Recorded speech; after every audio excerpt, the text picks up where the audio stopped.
One. Hello, and thanks for joining us today. I'm really excited you could be here because today we're talking about a really, really important topic. We're diving into risk management. Look, this could determine the success or failure of your business and also ultimately determine a lot of things, including how fast you may grow. So with us today is Amanda Cohen. Now, she knows you can't succeed in life or business without taking risks. And that's why she's devoted her life to better understanding the threats modern businesses face. As the director of governance, risk, and compliance product at Resolver, the worldwide leader in risk and security management software, she's reimagining the way over 5,000 of the world's largest organizations think about their relationship to risk. Now, Amanda's obsession with risk and resilience goes back to her university days, where an influential professor sparked her interest in an unusual subject, international financial law. Now, she actually found herself drawn in by the complexity of the ever-changing regulatory environment and the massive monetary risks of non-compliance. The only problem, neither she nor the professor had any idea how to turn a fascination with esoteric financial regulations into a real-world career path, but she made it happen. Amanda, thanks for coming on today. Thank you so much for having me. I'm excited to be here. So I hear the term risk management a lot. And from my perspective, as an entrepreneur, I'm not exactly sure what that means when we talk about risk management. I should, because as you said, we just talked about your bio, as an entrepreneur, we're very prone to taking risks. So give me some insight. What's your perception overall of risk management? Well, I think risk management, to your point, can be construed in a bunch of different ways. It can mean a lot of things to different people, and it means different things to different teams, even within an organization. But ultimately, when you're thinking about risk, you're thinking about what is the risk of something happening, what's the risk of something going wrong, but then you also want to think about what's the opportunity of not pursuing that path. And so what you're really thinking about is a strategic decision about how you want to move your business forward. And so you're looking at all the decisions you're making as an organization, and then you're applying that lens. And, whether that's, are you going to hit your revenue goals? Like, what could go wrong in terms of you getting there? Is it that you rely on a third party supplier that, maybe isn't going to get you your order in time, which is going to prevent you from being able to sell what you need to sell? Is it the fact that maybe you're looking to acquire somebody, and what's the risk associated with that? You're constantly making decisions within the business landscape about what to pursue next. And so you need to be thinking about the risk and reward associated with those decisions. And as you said, we make a lot of decisions. So, but ultimately, a lot of times, especially in the beginning days, we do it by feel, right? We do it by instinct. How should we be doing it? Like when we come up to a scenario, let's just say the acquisition of a company. Well, that's something most people don't actually look. Let's say about launching a marketing campaign. So if I'm looking at launching a Facebook marketing campaign, something very common that a lot of people that are probably listening, watching the show have already done or in some part possibly considering, how do I factor in the appropriate risk to make a go or no go decision? So ultimately, you need to bring a group of people together. And I don't think that you should be making all of those decisions in isolation. A lot of talking about risk is really just having the conversation, because if you're having the conversation, you're thinking about what could happen, what couldn't happen. And so let's take that marketing campaign. So, there's a cost associated with it, but there's a potential return on that investment. And so that's getting your business in front of X number of new people. And so is that cost worthwhile? What if we chose a different path? What if it wasn't Facebook? What if it made more sense to run ads through a different means because of your business? It's more effective to run LinkedIn campaigns or something of that nature. So you're taking your decision and then you're putting a lens on it to say, is this the best decision for us to achieve our outcomes? And really all you're doing is you're making strategic decisions, but you're just considering the risk of what could go right or what could go wrong, and then determining what's the desired output that you should be achieving, and you can measure against that moving forward. So is there a strategic way to really take into account everything that can go right or wrong? Is it really just sitting with the team, doing a whiteboard session and saying, okay, look, in this situation, what's our worst case scenario? What's our best case scenario? And kind of laying all that out where everybody can see. Yeah, particularly in smaller businesses or when you're making you're starting something, it really is just bringing people into the room and saying, okay, what are the different things we should be thinking about? And so often you're actually having conversations about your most pressing risks. And that's because those are the things that are top of mind. If you're a tech company, I guarantee you're talking about cyber threats in some capacity. If you are in retail and rely on manufacturers, you're talking about like who your vendors are and what risk they could pose if something goes right or wrong. And so you're thinking about them, you're probably talking about them. You're actually talking probably about your top risks more than anything without really even knowing it.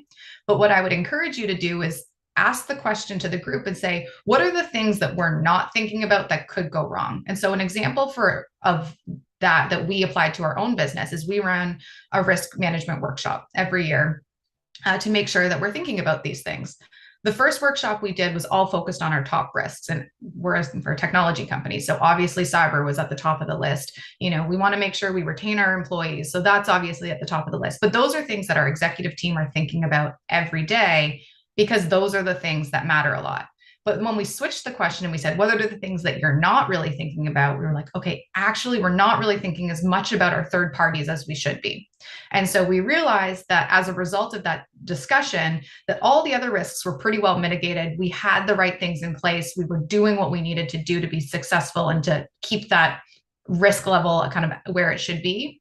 But when we flipped the question and said, what are we not thinking about? We realized we need a better understanding of who all our vendors are and what if something got disrupted, because if that gets disrupted, then that can disrupt our entire business model. And so it forced us to go, start thinking about our third parties much more effectively and making sure that, we knew what kind of contracts we were in. We knew what kind of SLAs were in place to make sure that we could move our business forward.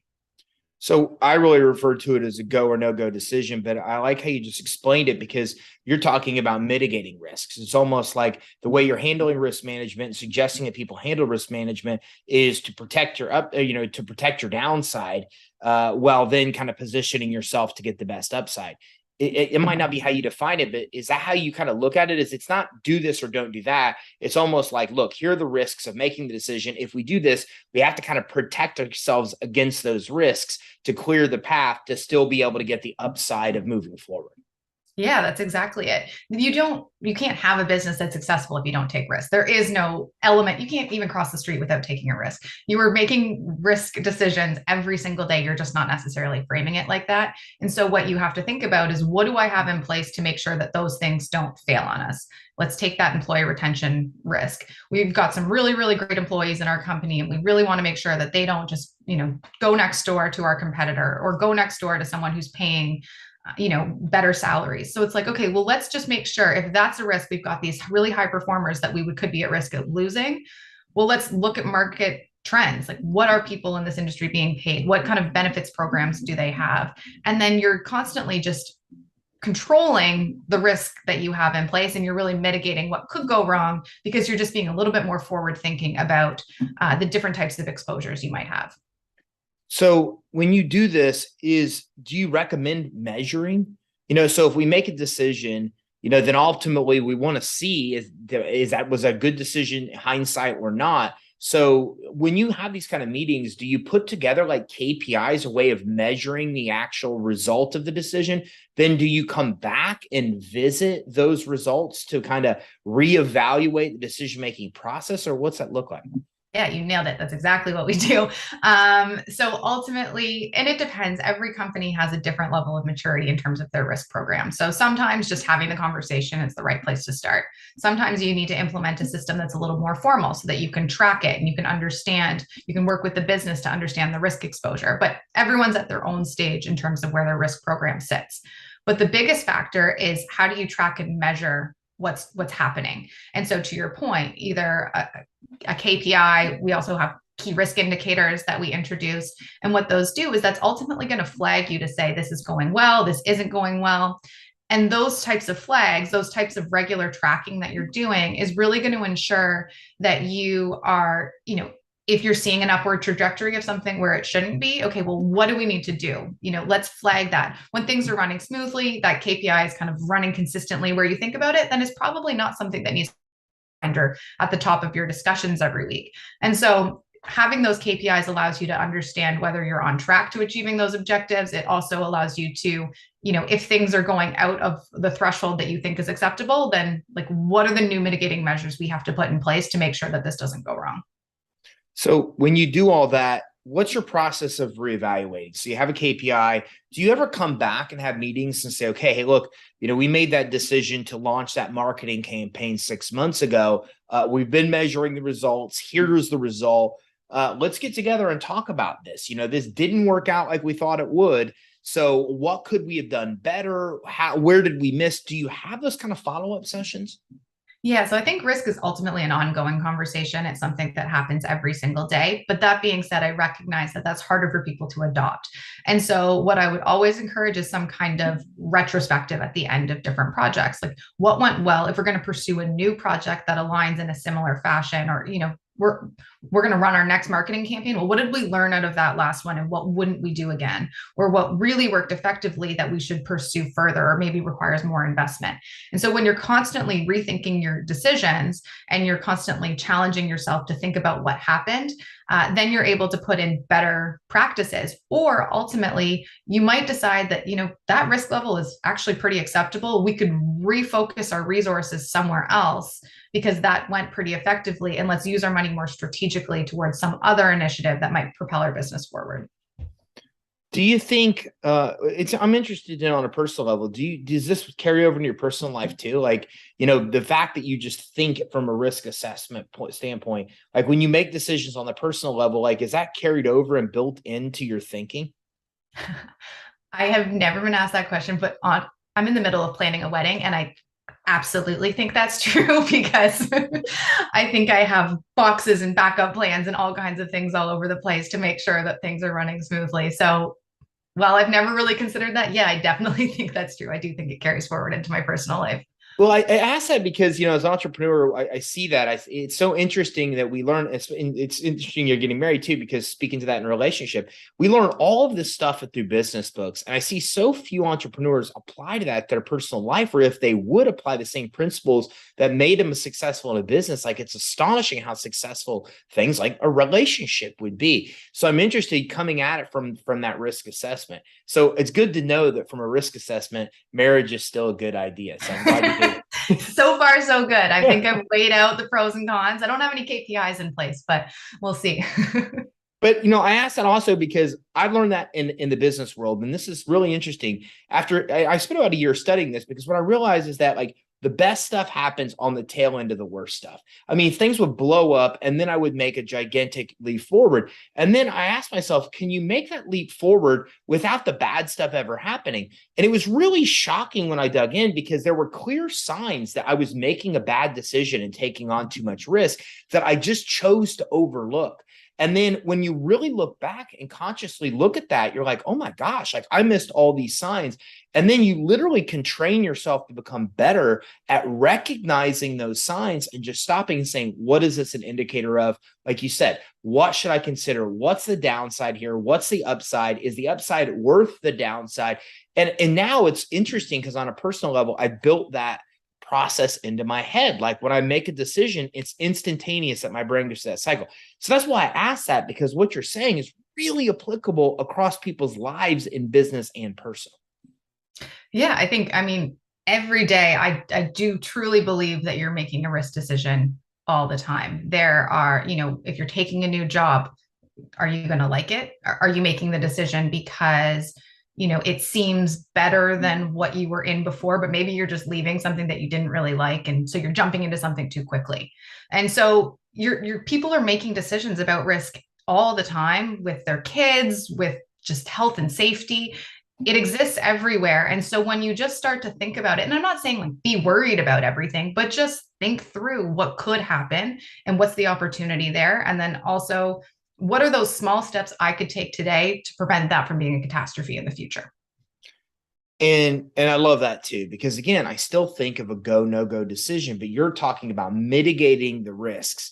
So looking at the upside, look at the downside. My brain's like, look at the downside. Is the upside worth it? But you're saying, look at the downside, look at the upside. And we already touched upon this, but I go back because it's so important. And you're saying you got to find a way to mitigate that downside, to less those risks, to then go forward. But do you find that there's a point where, is there a kind of a point where you make that go or no go decision?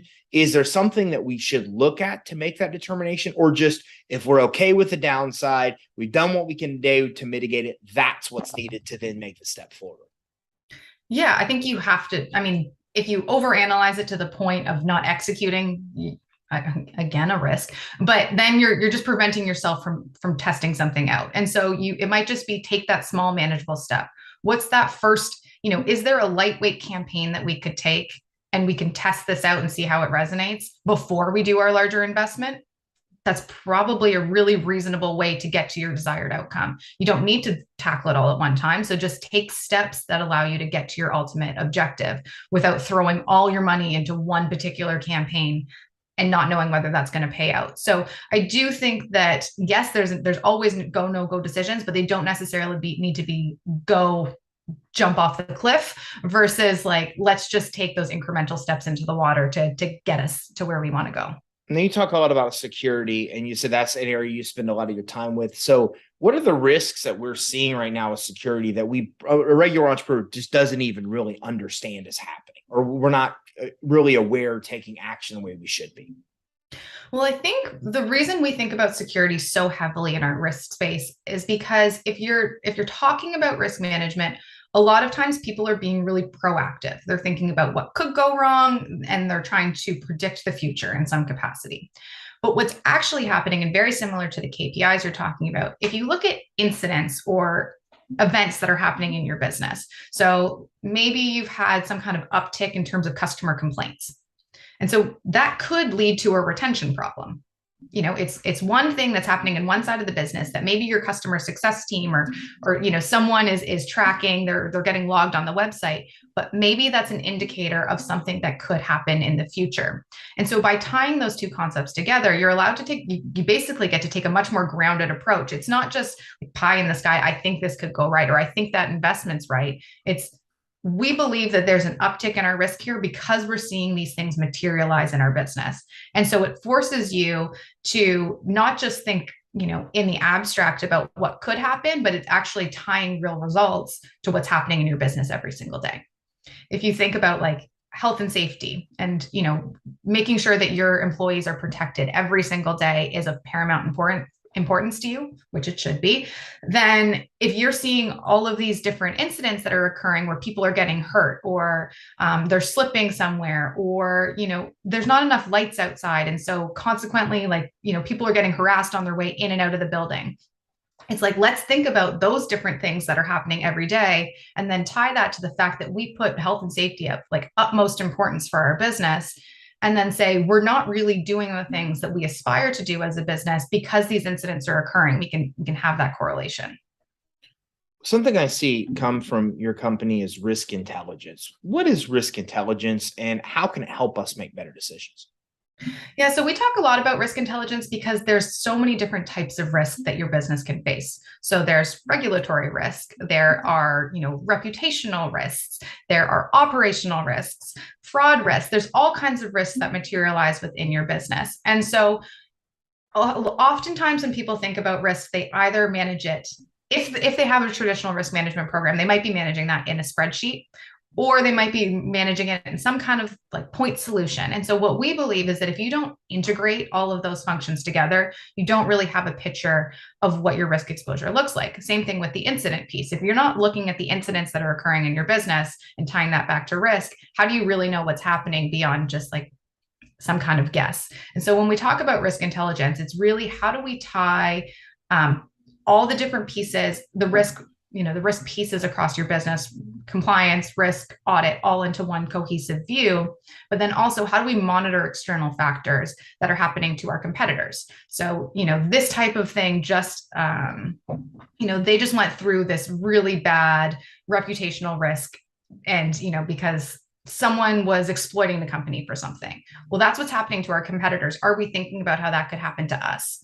You don't really want to be surprised by those events when they're happening right around the corner and you don't have that visibility. So risk intelligence to us is really how do you draw from both your internal and external factors to have a better understanding of your risk posture?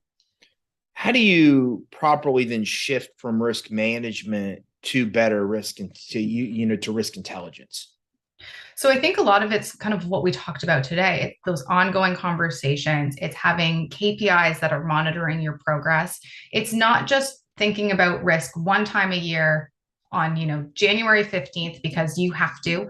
And then you've said, well, these are my risks. Well, if we think about, let's take COVID, 2 years ago, if someone asked you at the end of 2018 what your risk of a pandemic was, you'd be like, it's not like I've never thought about pandemic risk.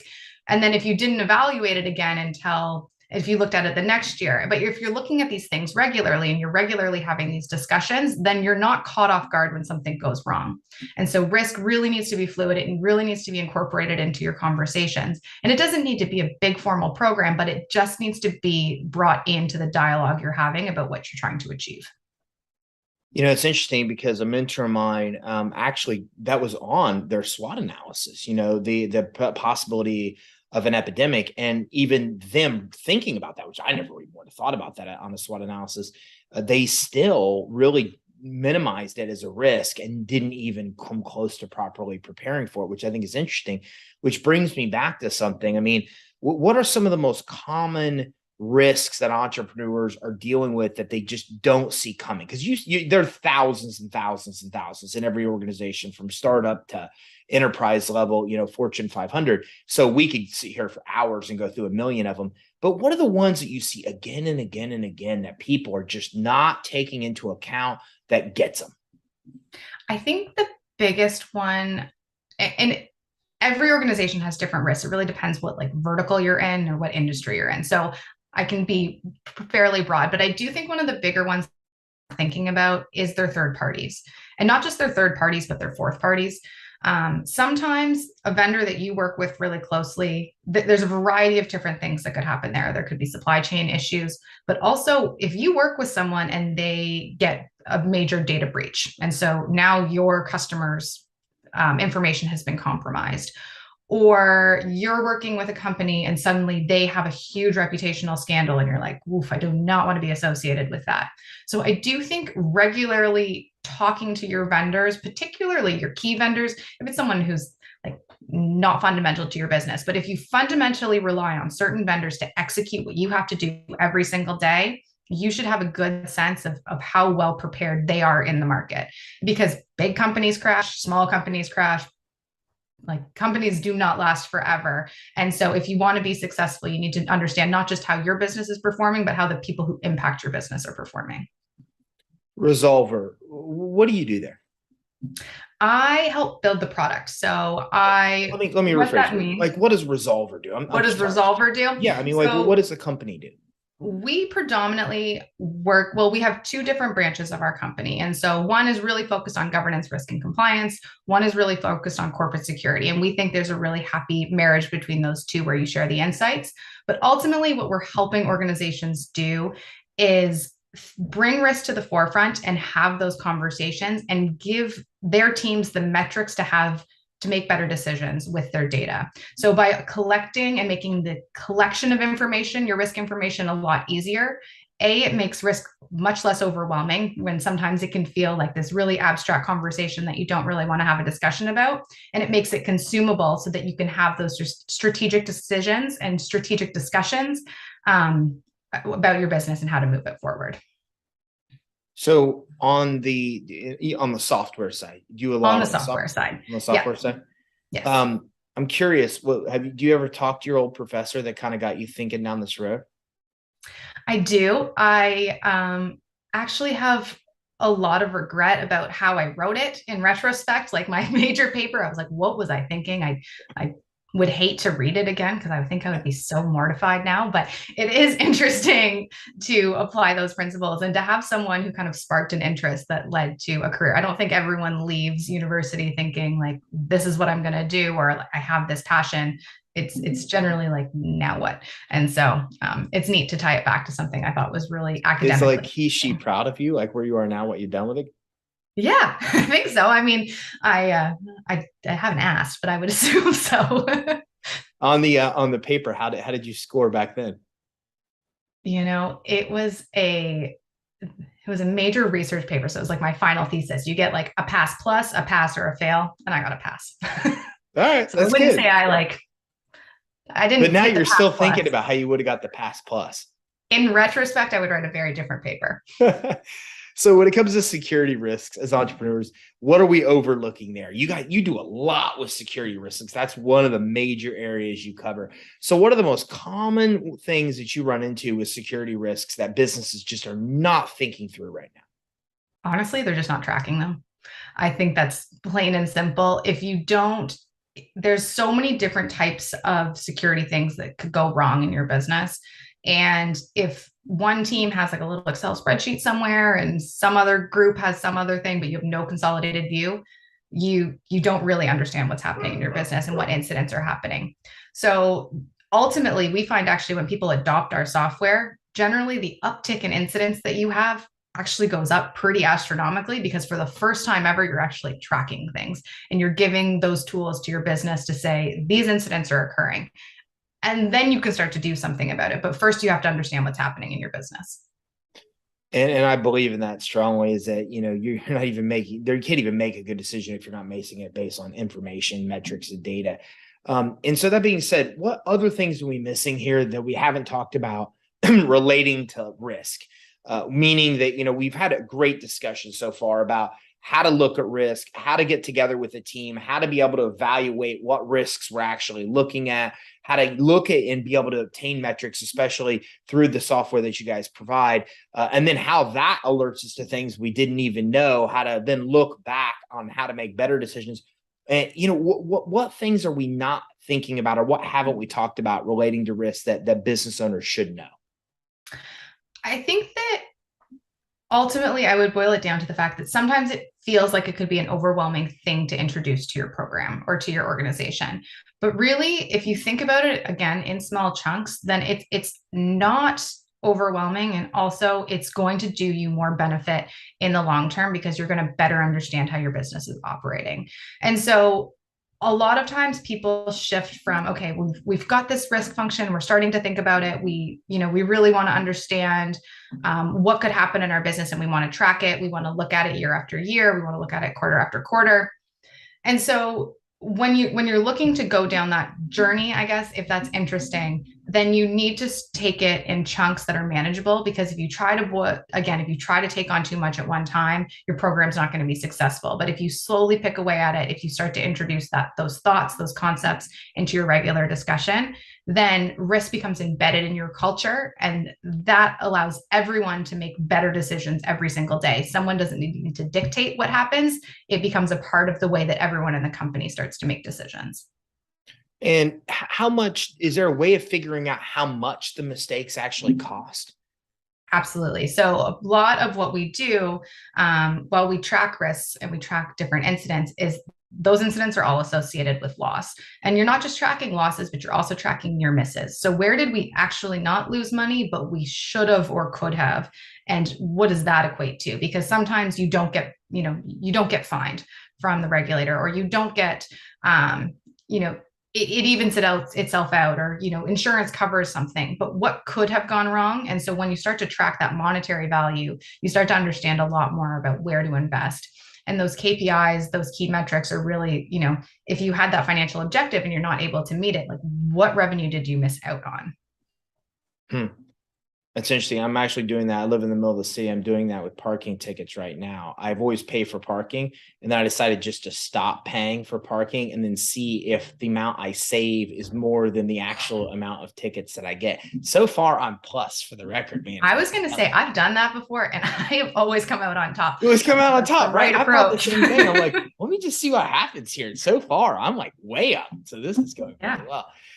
That's interesting. On average, do you have an average of how much an organization saves when you really start to dive into that, or how much they're actually losing on bad decisions or not taking into account proper risk? That's a great question. I don't actually have that metric top of hand, but it is something that, when we start to apply machine learning to this type of information, that's where you start to get insights. And I think what's really interesting about working with a technology provider is that, unlike, something that happens with individual businesses is they are hyper focused on what's happening within their own business. But when you start to technology, the technology provider actually has this interesting view where they see a lot of companies that look exactly like you. And so they can start to apply machine learning and really start to benchmark how people are performing. And so that is one of the projects where we're aspiring to go, is to say, we've got these insights. We know what kind of incidents are happening. We know what kind of losses are happening across companies. Are you performing better or worse than people in similar industries to you of a similar size? Because that allows you to say, oof, like we have not been investing enough, like that we are way above, the amount of cyber incidents or like phishing attacks that we get every month compared to our competitors. Like we should really do something about that. Obviously, we need to do some more training, or we need to, invest in some additional technology to scan our emails. So that's the type of thing where machine learning can really help you understand how you perform in comparison to your peers. Where can everybody go that's watching, listening, to learn more about Resolver, what you do, and how what you do can help us make better decisions? So you can go to resolver.com, just easy. And then otherwise you can find me on LinkedIn, and it's Amanda Cohen. All right, Amanda, thanks for coming on with us today. Thank you so much for having me. It was a lot of fun. All right. So listen, if you're watching this is something you have to take into account, but typically don't. And I can tell you, and Amanda and I didn't dive into this, and we probably should, but the amount of bad decisions we made because inappropriately gauging risk is substantial. As a matter of fact, it could probably be, if not probably the biggest, if not one of the biggest loss of money that you actually experience in an organization, if you really came down to it. If you're making better decisions, think about it. If every decision you made, or the majority of them, were wins, and these things were measurable, what that could actually mean for your business, even from a startup level to multi-million, 8-figure and beyond.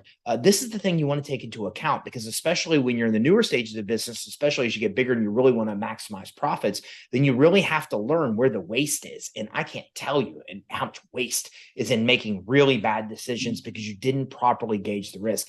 The easiest way around it is just go to resolver.com. If you go to resolver.com, you're able to find a lot of great information. They got a blog with hundreds and hundreds of training articles and just about anything you can think about, and so much information that can help you take a first step of not making bad decisions and making significantly better decisions in a measurable way. How crazy is that? It's not just a matter of go or no go decision. It's a matter of making a positive decision with minimizing downside. And you can only really do that if you have proper metrics to make the right decision. So in order to do that, just go to resolver.com. Everything you need is right there. I'm also going to put links to Amanda's social profiles here on the show resources page as well. So thanks for tuning in. Have a great day. Make sure you visit resolver.com.